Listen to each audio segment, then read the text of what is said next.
Welcome to Messy Liberation, the podcast that dives deep into feminism, business, and personal growth. I'm Becky Mollenkamp. And I'm Taina Brown. Get ready for another messy conversation through the eyes of two intersectional feminist coaches. Let's get messy.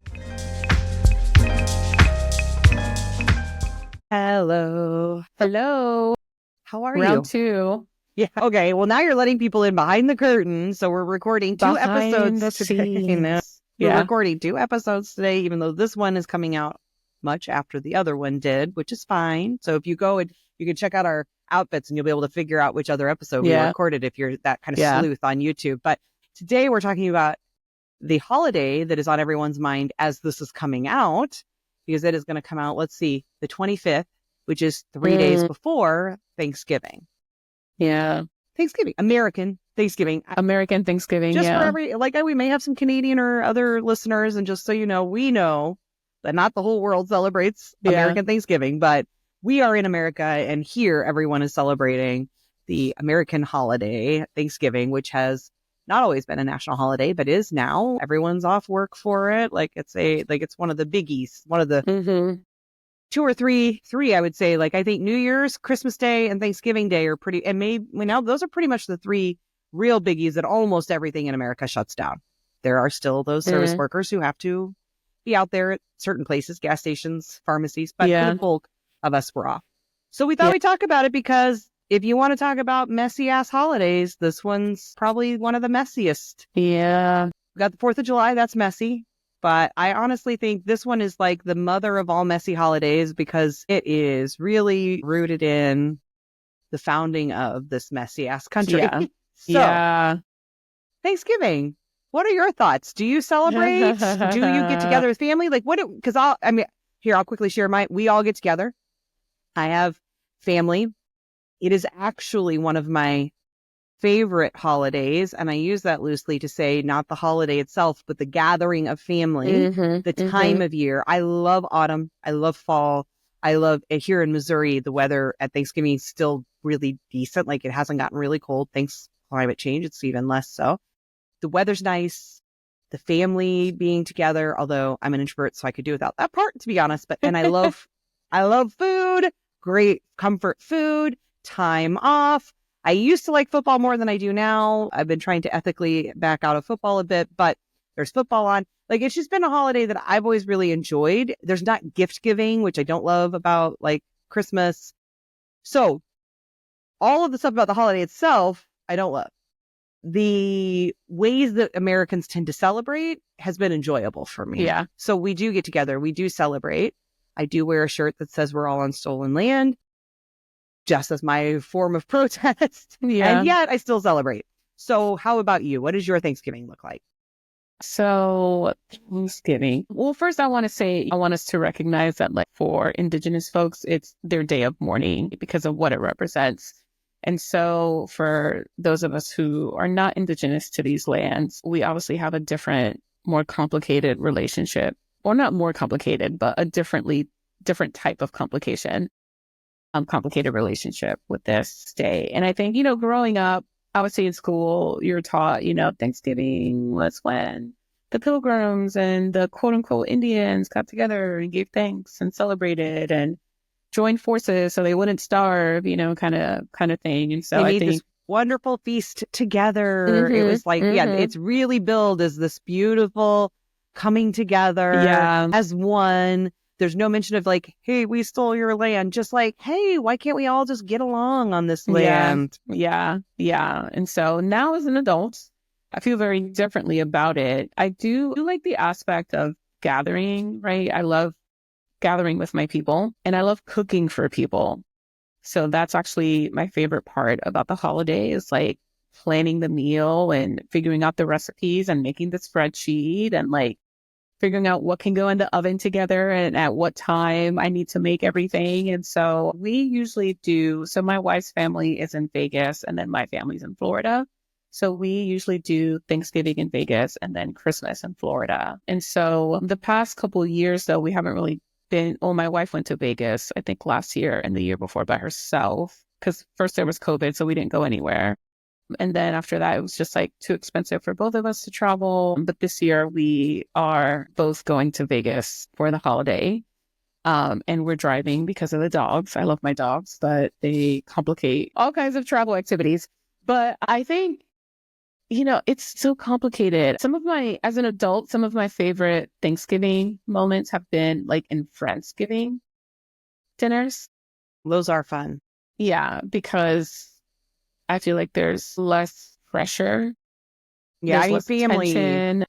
Yeah. is always tough, right? Yeah. Family's There's tough. so much tension whenever we're with family. And I love our families. That's not to say I don't love our families, but I think like at Friendsgiving, we can talk about how it's a day of mourning for Indigenous folks. With family, that conversation, the ability to have that conversation gets a little bit more complicated. And so I think it's just an interesting time because it's like, where do you, and each year is different, I think. I'm not sure. And what I mean by that is like having these kinds of conversations with like family members. Sometimes it progressively gets better. Sometimes it progressively gets worse, right? Fully feel it. Like, I feel like it can be very influenced by politics, to be honest, right? During a amped up election season, I feel like the last thing I want to do is even broach the subject because it's just like you're exhausted of these kind of conversations anyway. And when you are the lone vocal voice or maybe one of only a few people who actually give a shit in a room and you're having to have those conversations and so many times with your family, at some point, like you also deserve a break from that. Yeah. Not that you should like excuse yourself from ever having these conversations, but it does get really exhausting. Yeah. So when you're already in an election season having these conversations all the time, it's like, so I find during election years, it tends to be more of a challenge to try and talk about. For sure. And I think also like you kind of have to, it's not that you shouldn't have those conversations, but like when should you have those conversations, right? Will it be better to have that conversation not on Thanksgiving versus having it on Thanksgiving when everyone's expectations are like all across the board, right? And so I think when it comes to holidays, and Thanksgiving in particular, you really have to just kind of like pick and choose your battles, for lack of a better term, when it comes to like family who might be more conservative or who might not understand the context of the day. I know President Biden recently issued an apology for the schools. Right, Indigenous folks that were taken from their families, forced into land schools. That has finally happened after hundreds of years. Hey, progress moves at a rapidly slow pace, but it's something. But I don't know if this is like just the cynical side of me or just like the side of me that understands also like the context and the reality. Like, I didn't just fall off the coconut tree, y'all. Okay. Like, I understand that the election is also the day that he issued the apology, just a couple weeks away, and that some of the folks in the Democratic Party are not happy with how things are going. And so I understand that political strategy is a thing and that while the intent may or may not really be there, this is also part of the political strategy, right? To like not alienate a voter base. And also an apology, like just give the fucking land back. Like, and I don't mean that in a, but like, because I hear you and we are so deep into this colonial experiment here. Yeah. How would that even work? I think at this point, like, I love that. I think we should give back more land. There is land, I think, that could be given back. Resettlement seems like it's very challenging, right? It is. So I don't know. I think reparations on a very large scale are most certainly in order. I think true autonomy, because I don't think there's been a lot of ways and continues to be challenges around true autonomy for Indigenous folks on their land. That continues to be challenged and stripped away. I think true autonomy needs to be really important. I think reparations needs to be really important. I would even be for some amount of resettlement to give back more land. But it is challenging. It's not as if we can just say, okay, well, 300 million people, well, Yeah. however many, and at this point, I don't even know, what is the indigenous population in the US? It's pretty small at this point, I think. Like, how do we say we're 300 million people need to go find homes in Europe? Is Europe going to be like, sure, come on over? Like, so like, I feel you on that, but I just want to be really realistic because I think this is something that I think has sometimes come up. This is going a little off of the track of where I wanted to, but I still think it's important because I think so much in the liberation movement, this stuff does come up where you hear people say things like that, like give the land back. And I fully feel the sentiment and fully like, yes, but the messy part is, how would that actually work? Right? Like, what does it actually look like in practice? And I don't know if we are so hundreds and hundreds of years deep into colonialism. That the idea of undoing that, it's like trying to put the toothpaste back in the tube. I don't know that it's possible. Like, I just logistically, how is it even possible? So what is possible? And I feel like that's where we have to get like really clear about what is possible. And I think clearly reparations are possible. I think clearly more autonomy, like true autonomy on Native American land, on reservations or elsewhere, is definitely possible. I think giving back some amount of national, like federal land, is certainly possible, right? Yes, definitely. So there's definitely things that are possible. And I think those are the conversations that I wish I saw more of at this time of year. Right? I think all of the because we haven't even gotten into it yet, but Black Friday and consumerism that is attached now because yay, capitalism, no matter what, right? That's going to happen. So Thanksgiving has not only just been a lie about what the holiday is and how it started, and we continue to perpetuate that lie. It's not just that. And it's not just this time for like thanks and gratefulness and gratitude and family and all those things, which is lovely sentiment. And I do participate in that to some degree, but pretending that's what the day is about, right? But it's also now a totally capitalist in like, how can we make money off of these people while they're off work? And so like we have all of that is what's the common discussion at this time of year. And wouldn't it be so lovely if instead of the Macy's Day Parade and all that stuff and the Black Friday sales and the like, here's what you should be making with your family, or in addition to, at least on the Today Show, they were having discussions about reparations for Indigenous folks or federal lands. Instead of, can we frack on federal lands? Can we take federal lands for drilling? How about, could we give those federal lands to Native populations? Like those kinds of discussions, I feel like would be at least a step in the right direction. Yeah. Changing what this holiday looks like for those with so much privilege and who have stolen the land. Because instead what's happening is we're like, I think there has been some amount of writing history books, not writing you, but writing, like correcting history books for children to learn more of the truth of what Thanksgiving's actually about, like what the origins of this nation really are, the brutal history of America. And we're living in a political climate where there's fights to try and get rid of all of that. I saw a story just recently about a book in Texas, of course.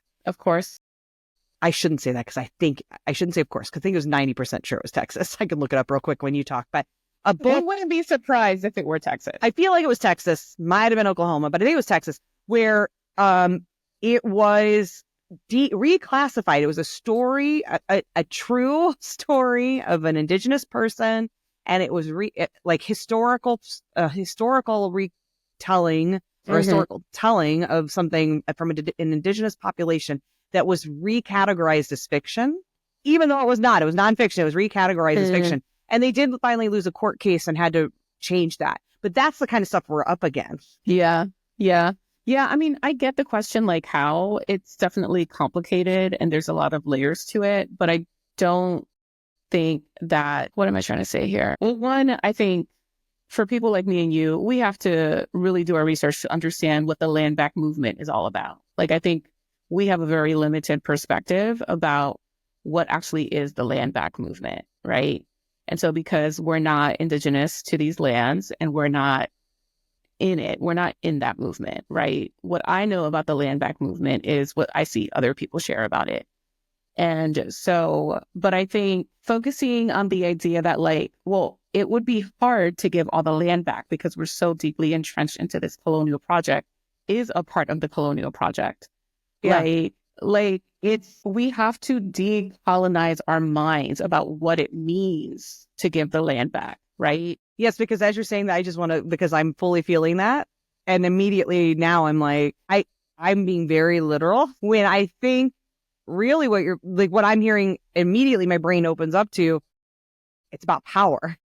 Yes, it's about power. It's Who's about making stewardship of the decisions? land. Exactly. Yeah. It's about protecting the land. And that I right? absolutely am like here for it. Yeah, So, yes. yeah. So I think, obviously the land back movement, at least my assumption is that it's not a metaphorical movement. Like they literally also do mean the actual land, like national parks and things like that, that are also in a precarious situation because when Donald Trump was president, like he wanted to sell all that land, right, to developers. So if that happens, then there's absolutely no way to give that land back, right, without doing just like a reverse land grab kind of thing.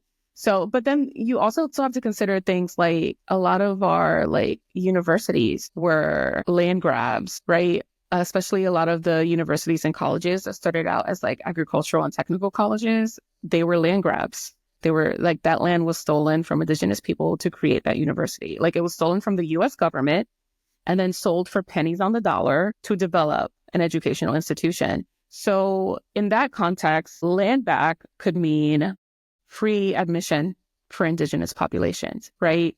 Like, and so when we get stuck on the how, we limit our creativity. We limit the possibility of what is actually possible because is it or will it be difficult to give the land back? Yes. But how can we expand on that definition? How can we expand on what that actually means in order to restore dignity and power back to the Indigenous peoples of this country that have been harmed for generations, right? And I just want to say for me as a Black person, like I have Indigenous roots in the Caribbean, but also when I think about the Indigenous peoples here, the institution of slavery would not have been possible without the annihilation, not complete annihilation, but without the disruption of Indigenous life on this land. Because when you think about the plantations, whether it was tobacco or cotton or whatever, where the hell do you think that land came from? It came from locations and geography that was stolen from Indigenous populations, right? And this is something that whenever I do Black History Month facilitation sessions with like different organizations, this is something that I really, really like to bring up. It really highlights the intersectionality of how our struggles are connected. When you're thinking about people who farmed cotton, the actual land, like the actual soil could only produce enough cotton for a few seasons. And then after that, because of the nature of the way that cotton grows, it would become harder and harder to produce as much cotton on the same land. So you had to expand your property in order to keep production levels high, in order to continue for your farm to be profitable, in order to expand your property. And if you have people that you've enslaved on your property, you need more workers. You need more enslaved people to continue to like work and till the land, right? So like there is no definitive boundary between intersectional feminism and the land back movement. Like it's all part of the same struggle. It's all part of the same movement. And I think Indigenous rights and the land back movement and things like that get so lost in the lexicon of progress because there's assumption that we have that like, and I read about this in grad school. I don't remember the author's name, but like there's this assumption that Indigenous people no longer exist. And that's not true. That is absolutely not true. And so, and that's on purpose, right? There's this intentional erasure that has happened over generations about Indigenous way of life and Indigenous cultures. And so I will, with my full fucking chest, always say land back because I do not want to be complicit in the erasure of Indigenous ways of life on this country. Yeah. No. And thank you. I think certainly this is an area where I have a major growth edge. I haven't done enough learning around Indigenous populations and Indigenous history and Indigenous movements. So it's definitely something I want to learn more about. I just looked, and the U.S. population of Indigenous people is, in 2020, it was reported at 3.7 million, but it's also been reported as high as 9 point something. So like somewhere between basically 4 and 10 million U.S. citizens that claim Indigenous roots, right? That claim they are Indigenous. I don't know, also where those lines are drawn. Is it like, right? So it's all murky and complicated and all of that. And out of a population of 340 or whatever we are, million U.S. citizens, it's obviously a small portion, but that doesn't mean it's non-existent.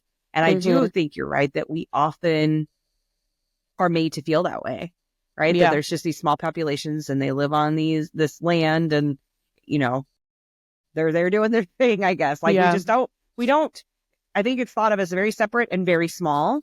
And it makes me think of, and this may or may not be remotely right, but it makes me think a little bit of the way we have normalized Trump's hatred.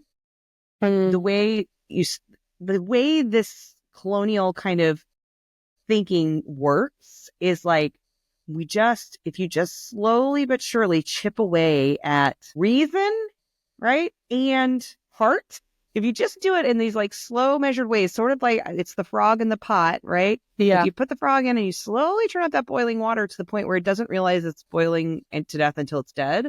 Like, I feel like that's what happens. And it's what's happened with the Indigenous population and the messaging around that. Like over these hundreds of years, it's just been this slow erasure and minimization of what happened and erasure of the continued existence of these folks, right? To the point of where that becomes normalized as the way we think things are. And I think it's what's currently happening too with the approach to trying to talk about slavery by people on the right, of like trying to do that same sort of thing of like minimizing and erasing that history. And it is scary because it certainly has worked. It worked on me, right? Like it's not to say that I know Indigenous populations still exist. I don't know enough about the land back movement. I certainly don't clearly, like, get very literal about it. And hell, I'm happy to move to Europe. Like, it'd be fine. Like, I'd actually love to move to Europe. So like in that way, I'm okay with the idea of like, get the hell out of here. White people, like, great. But I know like that's where my mind goes. But I think that's because the messaging that I have received is sort of that of like, it has to look this way. Like if we're talking about land back, it means you have to go. Yeah. Right. Which threatens my privilege and existence. And so, of course, that's going to be something I'm going to push back on. Right. Like that conditioning. So it's a good reminder that it doesn't have to look the way I think, like that it doesn't have to look that way. It doesn't have to be that thing. So thank you for that reminder. These are the kinds of things that we need. Like, I would like to see, and I want to do more of in my own family and with my child, using this time of year for that kind of education and thinking about what's possible. Because one of the things I wrote down in my notes to talk, if we were going to talk about this subject, was also just like Columbus Day. Yeah. That was for a long time a national holiday. Yeah. It still is in some places. It's not a federal holiday. It would maybe certain states that still have this holiday, right? Yeah. Because it's no longer a federal holiday. Yeah. That wasn't that long ago that changed. And my point of bringing it up is only that the critical work of doing this education and discussing these things and talking about the reality of history did lead to change, right? Yeah. It did lead to us saying, wait a minute. He was a rapist and why are we celebrating killer, basically? This? Right. Why are we celebrating this person? We shouldn't be doing that. And let's change that. And I think change is possible. Thanksgiving's a different beast, I think, in a lot of ways. Yeah. But that does give me some hope that maybe there is the possibility for things like the 4th of July and like Thanksgiving, that there can be a national discussion that leads to some degree of meaningful change. That it doesn't have to be a day of mourning only for Indigenous folks. Like maybe it is a day for, like, I think, wouldn't it be cool if Thanksgiving became more of a day of service for the folk, and continue to be a day of mourning for Indigenous folks and becomes more of a day of service for folks who are living here on stolen land, right? In the same way that I try to think about Juneteenth as a white person, Like, I like to think of that day as a day of service and education as a white person. Like, it's not my day of celebration. What I think that day needs to be for white folks is a day where we learn and we give. And so I think, why not something like that for Thanksgiving? So I don't know, maybe enough discussions, there could be change. Maybe that's wishful thinking. Yeah. Yeah, no, I think there could be change. And I think, you know, when we're talking about Indigenous repatriation and stewardship and the land back movement, like, that feels like a big change. But like, we also have to consider this like on the individual level. Like, what does the land back movement mean for you as an individual? Like, that doesn't necessarily mean that you have to like stop with your Thanksgiving festivities, right? Maybe it's a land acknowledgement with your family about who the original owners of the land is. Like, I've done that before, you know, whether it was Friendsgiving or Thanksgiving. And it's like, we always do this thing where we go around and we say what we're grateful for. And I include that as part of my moment to talk about what I'm grateful for. I share some things that I'm grateful for. And I also share that I'm grateful for how the Indigenous population stewarded this land before it was America, you know? And so it can be these little ways for you to acknowledge and give away some of your own personal power, and that aligns with your values. And I like how you said it can also be a day of learning and service, right? Like, if you don't know anything about Indigenous history in the United States, read an Indigenous history of the United States. It's a book. Go get it, read it, learn. Read Braiding Sweetgrass by Robin Wall Kimmerer. She's an ecologist, a biologist, and she has Indigenous roots in this country. And she does a really, really good job of blending those two things and weaving this just like really compelling is not the right word, but just this really beautiful narrative of Indigenous history in this country. And then make sure you know people who are Indigenous, right? Like, I think that's probably the easiest, but also the hardest for some people. Like, our social circles are so tight and we're so unwilling to go beyond our own social circles. And maybe it starts with curating your social feeds to make sure that you are getting Indigenous information about like what's happening in Indigenous populations in your area. Yeah. Yes, it's a big thing, but we can also make it really small. Yeah. And again, I mean, to be fair-ish, the Indigenous population is so small, 1% of or less of the United States, that it's not even just social circles, but it may just literally be challenging to meet Indigenous folks. And that is a byproduct of the absolute horrific nature of the starting of our country. So I think that's important for us to know why it's such a small population, and not just the founding of the country, but for hundreds and still to today, the ways that we treat Indigenous populations. But I love the idea of searching out folks online to learn from, to follow, just to normalize for yourself. And I'm using air quotes because that sounds like a weird way of saying it. But like, if you don't have any experience with a particular population of some sort, rushing out to try and make friends with that population is actually not the way to a go. good idea. Exactly. Yeah, like, not the way to go. Right. Like, you need to just and I also just think, like, again, like, just having for your visual and understanding of humanity, it's important to be filling your feeds on social media and elsewhere with voices of all sorts. So Indigenous, yes, Black voices, Asian voices, all the fat people, right? Like, disabled people, whatever the differences are, just to for you to understand these people exist. They're human. Here's what their experience of living is like, right? Before you rush out to be friends with somebody that you're not ready to be friends with, because you're not going to be safe for them. So I think that's really great to bring that up. I love braiding sweetgrass. I want to also suggest, for anyone who hasn't done it yet, you can go to native-land.ca, where you can actually look up your address specifically, and it will go down to the place where you are and show you the native tribes or native peoples that were there originally. They also have an app that you can download on your phone. Nice. Yeah. So if you travel, Well, and I mean, I am so lame. I don't use or uncool. I don't use the apps. I just go like on my Safari on my phone to native-land.ca.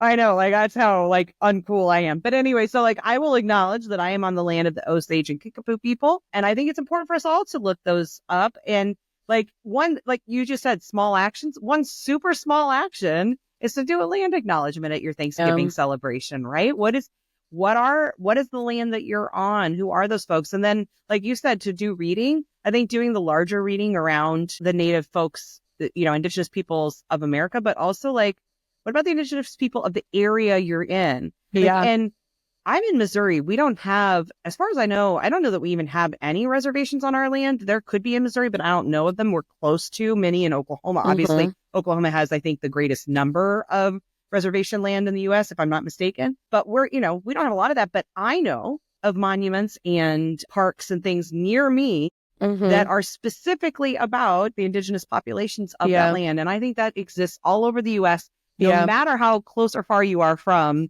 actual continuing native lands, right? Like reservations. Go to those places. Make that part of your, instead of Black Friday shopping, do some history. Right? Like these are those little things you mentioned. Like it doesn't all have to be big. Yeah. Yeah. And I think also like one thing that could be fun, like if you have kids, is like you could incorporate like, let's say you're the original stewards of the land that you're on is the Osage, right? Like talk to your children. Like you could do research with your children about that tribe and what their life was like on that land before. How did they come together to have gatherings, right? They didn't call it Thanksgiving, but I'm sure they had some kind of gatherings or and celebrations and things like that. And you don't have to like incorporate any of those things into, how you celebrate, because again, thin line between appreciation and cultural appropriation. I was just going to say. But maybe there's a recipe that you could try if you like cooking, you could talk to your kids about it. You mentioned you were on Osage land. I just want to acknowledge, I'm in Baltimore. So the land that I'm on is Takwa and Ozini. I'm not sure if I'm pronouncing that right. I hope that I am. If I'm not, I'm sorry. But again, representative of the fact that we don't even know, right? Right. And I have not heard of either of those tribes. Me either. Which tells us a lot. Like, and to be truthful, when I looked at where I'm at, there was actually 4 tribes, and I only mentioned 2 because those are the 2 I know and I knew how to pronounce. So I'll be honest, there were 2 others that I didn't want to try to say because I don't know how, and I had never heard of them, and that says a lot because I think we don't even know the richness. The richness, and I think looking for like there's amazing Indigenous created and Indigenous centered movies and shows. Be careful about the things that aren't, but find things that are. And like, that can also be part of what we do. Yeah. The thing I'm going to ask my kid. So here's how I'm going to leave things. I think my mission for this week of Thanksgiving is to ask my 8-year-old without any education first to just say, because he does know, like, that we live on land that was once home to other folks and that we came in, the white people came in and we stole that land. And I want to ask him, what do you think we should do? Like, what do you think would be the right thing to do if, 200 years later, 300 years later, almost 300, we've stolen this land. What do you think we could do to make that right, to make that better? I'm very curious because children, before they get so ruined by all of us, they're so fucking wise. They're so wise. My kid says stuff to me all the time that I'm like, well, duh, yeah. Like, it's amazing to me the way he sees the world. He hasn't been fully corrupted yet. So I'm very interested to get his perspective, and maybe I'll report back because I would love to hear what he has to say. Yeah. I bet he would have ideas around land back that my sadly, infested conditioned brain is short to, is quick to write off. But it would probably be logical to him. So that's an exercise for the parents listening that I think might be worth. Just try it. See what your kids have to say. Yeah. I'm going to do some more research about the original stewards of this land here in Baltimore, since mostly I don't know anything about them, and I've never even heard of those tribes. So thank you. I'm going to do the same. Thank you for that commitment, because the 2 I said, Osage and Kickapoo, I know some about. I don't know the others. I'm going to do the same. So those will be. I'm making 2 commitments for how I want to, the small steps, like you said, the small steps that we can just slowly integrate to maybe make this holiday mean something a little different. I'm also going to try to commit to, other than I do think we have to buy a new TV because one of ours has died. The fact that I'm saying one of ours really makes me feel gross too, but we do have more than one TV in our house. But other than that, I'm going to really try to avoid Black Friday sales. I'm not a big Black Friday person anyway, but I really want to try to reduce my consumerism. Yeah. This week. Yeah. When I think when I was younger, I like tried to get into Black Friday stuff. And I think same for my wife, but now that we're older, we're just like, it's just, one, it feels gross. Two, it's chaotic. Like, it's just like, it's all the ugly I will only things. do online. I don't do the in-person. It's just all the ugly things about consumerism and capitalism that just do not make me feel good about being a human being. But we do need some new technology. That's that hard part. They really do discount the TV. So I am going to be fully honest that we are probably going to buy a TV in Black Friday. Yeah. Online, and that's it. And I'm also fully committed to not, and I haven't for years, but not offering Black Friday sales in my business. And honestly, I don't even do small business Saturday or any of those sales, but I do try to buy. So as a reminder, Small Business Saturday, forget Black Friday. Participate in Small Business Friday or Saturday. Go find online and in person. Go out in your community. Yeah. Find the small businesses and maybe specifically try to find the small businesses that are owned by Indigenous populations, people. Number one.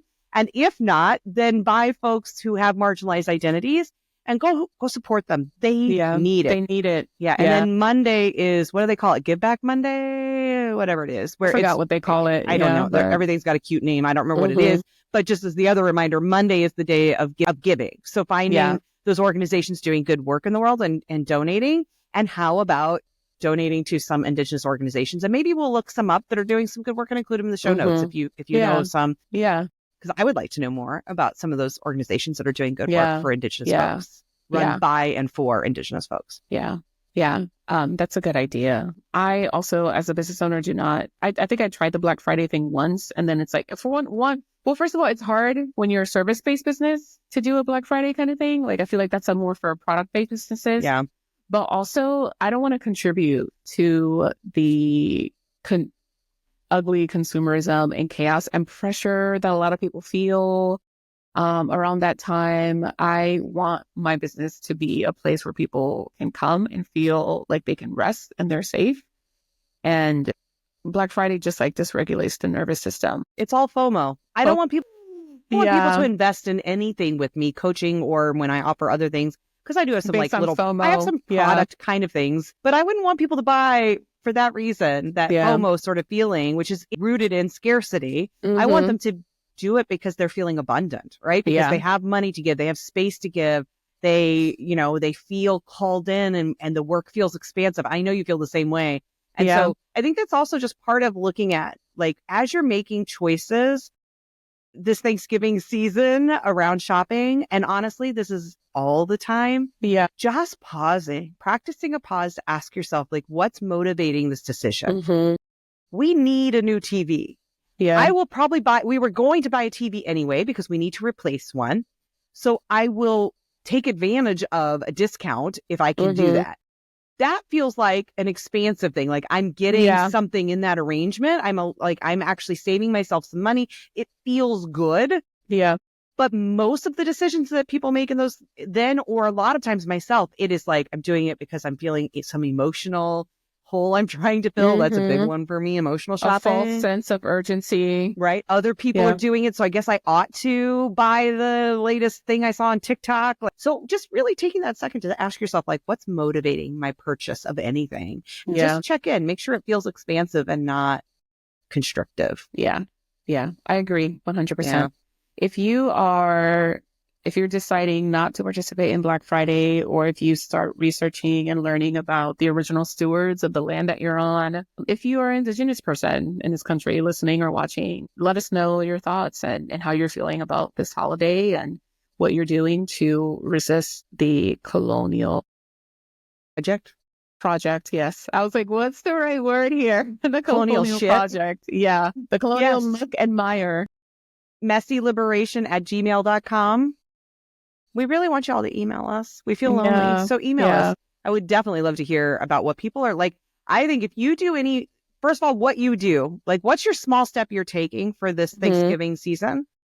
I would love to hear. And then if you do any research about the, Indigenous populations in your area, I totally want to know, because I want to learn, like, the fact that there are 2 in my area I've never heard of. I had never heard of the 2 that you mentioned. Like, that just says so much, and I want to learn. Yeah. I want to learn. So I'm excited to learn. Share with us, messyliberation@gmail.com. Yes, we want to hear from you. Thanks for listening. Happy Thanksgiving. I don't know. How are we talking about Thanksgiving now? How are we ending this? Happy Thanksgiving? We can say happy Thanksgiving, I think, with an asterisk. There it is. Yeah. Of all of the other stuff. Yeah. I mean, I feel like that's what I do on 4th of July. Happy 4th of July, asterisk. I get it. This country's shit. So I feel like happy Thanksgiving, asterisk. I get it. This country is shit. Yeah. And let's try to do better. Yeah. Or we could do like happy Thanksgiving ?